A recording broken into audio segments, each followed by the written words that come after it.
Well, in Baltimore and around the country, there are calls for police reform.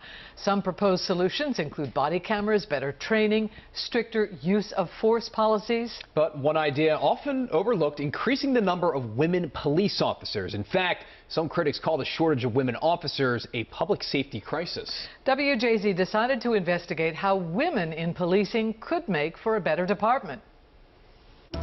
Good afternoon, everyone. Roll call at the city's southeastern district with Captain Danita Boyd. Have a great day. Is there anything that a male officer can do that a woman cannot do? Of course not. I think that women add a different perspective to getting it done.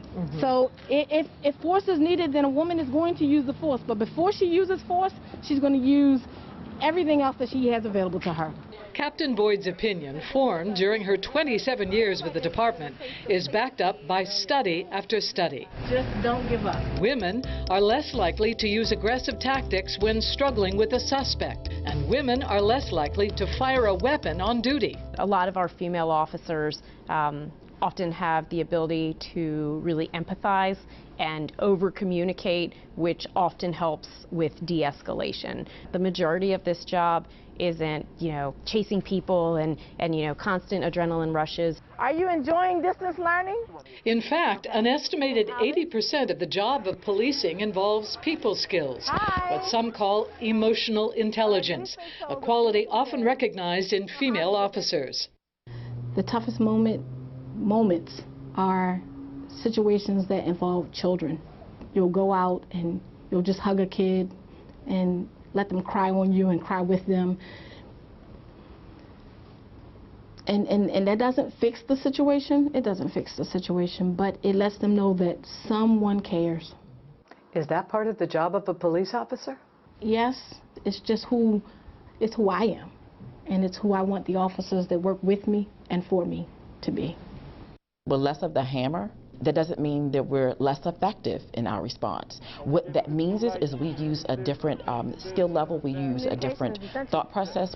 Colonel Cherie Briscoe is the highest-ranking female officer in the BPD. The skills she cites can often translate into savings for police departments.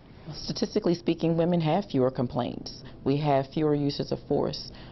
We have fewer investigations that we are the defendant, if you will, in those cases. Indeed, last year, out of 171 complaints, only 19 involve female officers.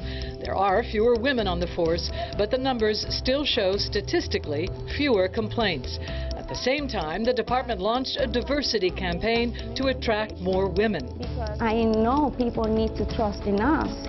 Officer Ana Quinones walks the beat in Baltimore's Hispanic community. She is one of a number of female officers featured in the campaign. I always tell people that being a police officer will show you who you really are. When we look at even traditional recruiting, we haven't always, as a profession, done a very good job making it very clear that this is a profession for everyone. How many women were in the academy when you were there?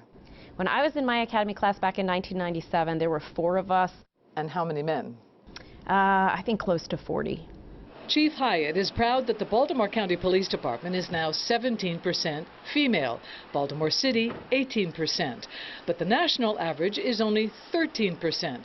And one Justice Department researcher says to change the traditionally masculine climate, the number needs to be closer to 30%. Having 30% of women would be more than the climate. It'll be policing change, period. Colonel Briscoe was among the officers taking a knee at City Hall during last June's protests and demands for police reform. I'm a woman of color. I'm from Baltimore. And though I'm a police, I fundamentally understand the national conversation. If the studies done over the last 40 years are right, and female officers are better at defusing potentially violent confrontations before they become deadly, we can't help asking, shouldn't the goal of every department be to increase their numbers? You have obviously risen through the ranks and are doing extraordinarily well. Were you welcomed? I can't always say I was welcomed. And I don't take that personally, but no, wasn't always welcomed. Not always welcome, but once we hit that door, watch out. Again, to be very clear, no one is suggesting that women make better police officers. They simply have a different and, we believe, needed approach. And if you'd like to read more on this, we have some links on our website. Just head to WJZ.com. It is such an interesting piece. Baltimore has more than the national average at 17–18%, but still a bit to go to get to that 30% that they're hoping for. Or more. Right. 30% they think would be the moment at which the climate and atmosphere would change, but nothing wrong with having even more. No, it's a great piece and great insight. Denise, thank you.